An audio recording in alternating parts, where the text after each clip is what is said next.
Head of India Equity Research with Nomura India. Saion, good morning. Thank you for joining us.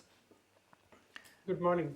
Looking at where we are stacked up right now in terms of the inflation stroke, recession dynamics, valuation versus risk reward ratio, how do you see 2023 panning out for the investor?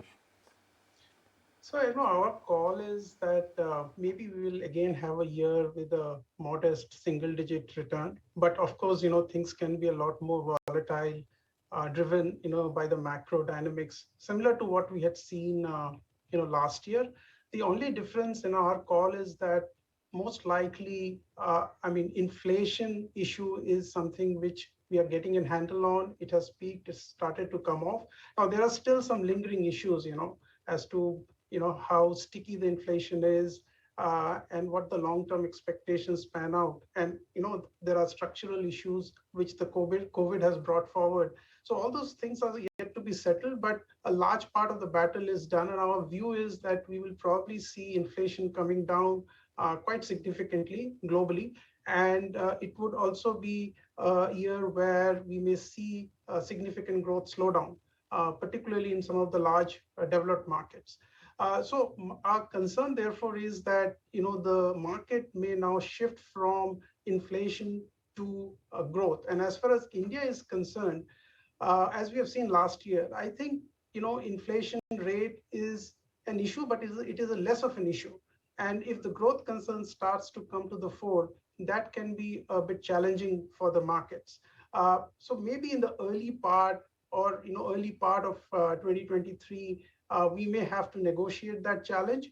But again, towards the later half, or maybe as we sort of look forward to 2024, I think the growth dynamics would start to stabilize. So that's when I think we would see a positive returns in the market. So maybe it will be volatile. Overall, we are looking for a modest single-digit returns at the index level.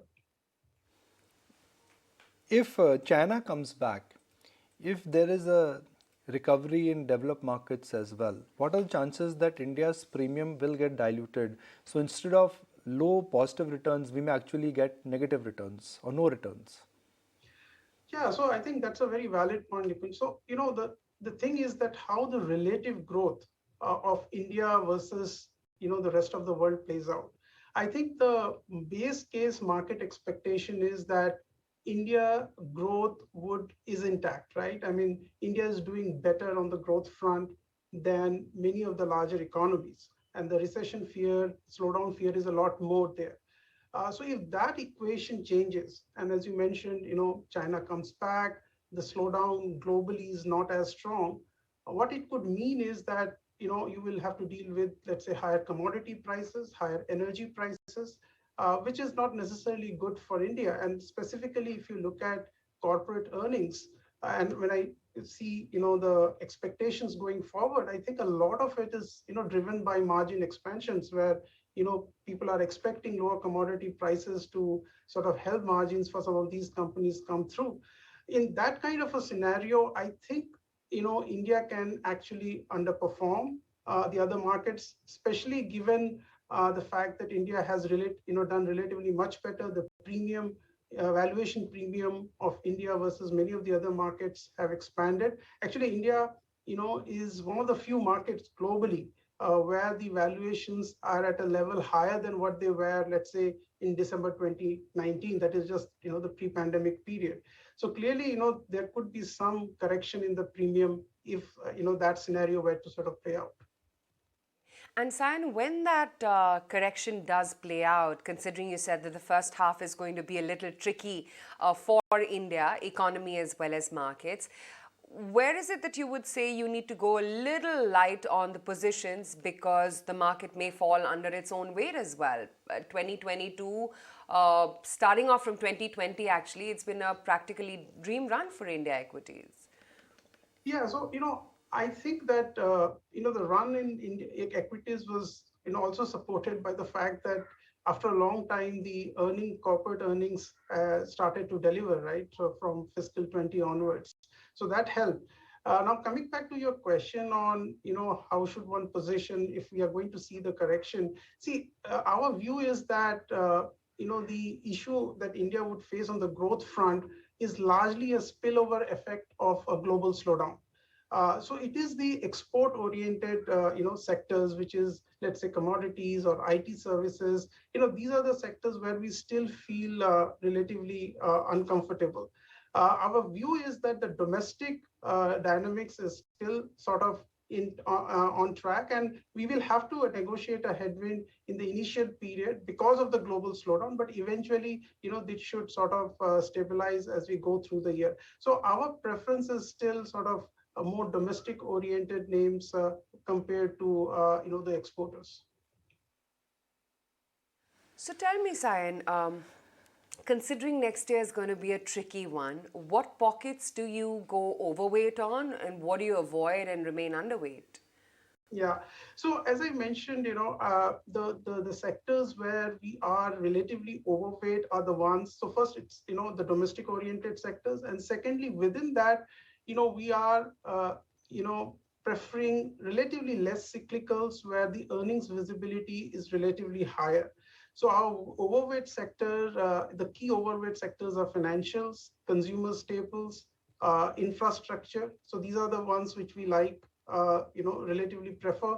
And the ones where we are underweight are IT services, auto, consumer discretionary, capital goods. Some of them, are at a very high valuations, and metals. So these would be the names, sectors where we would be, underweight in 2023.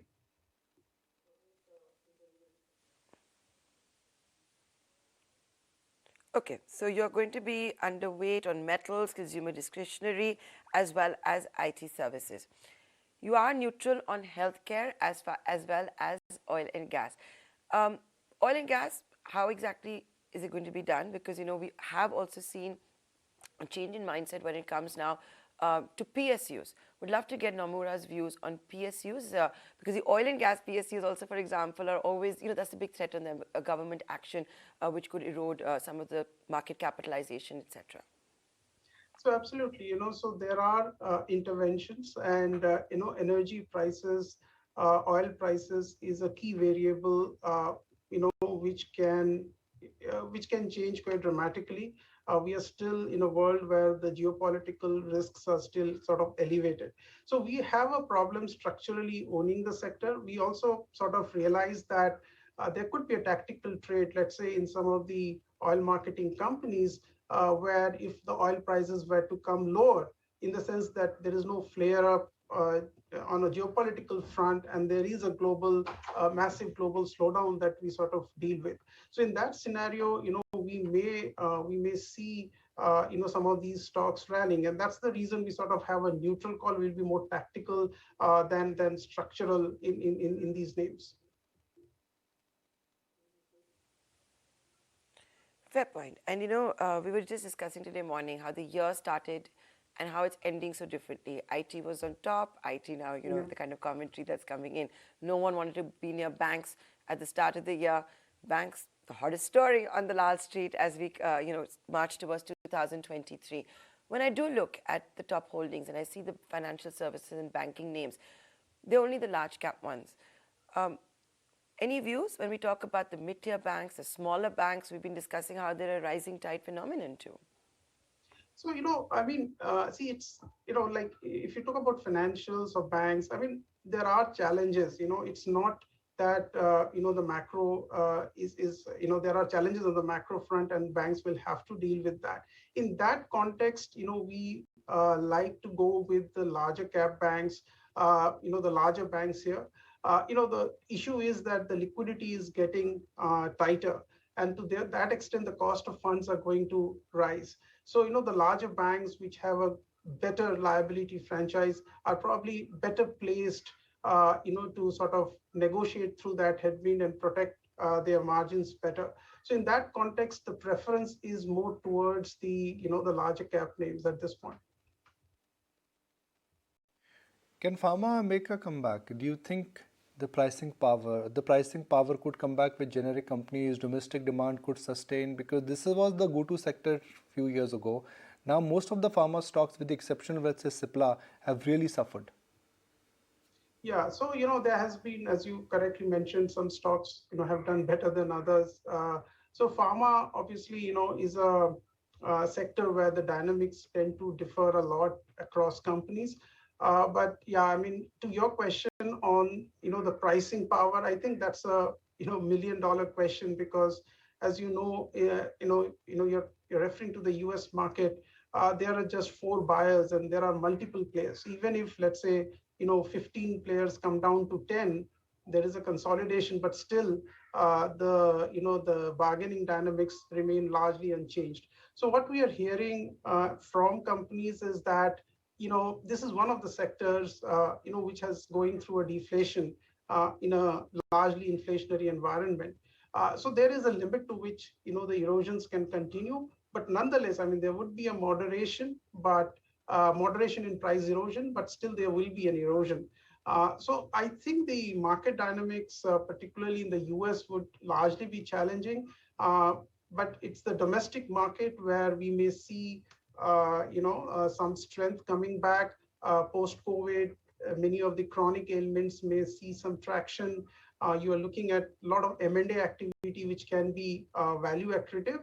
And the final point on pharma, I would say, is like many other sectors, like where the impact of lower commodity prices is rather quick. In pharma, the supply chain dynamics, takes longer for some of the commodity prices to ultimately, get into the numbers. So if we see some cool off there, I think pharma could deliver a margin story, largely driven by the domestic business, in 2023.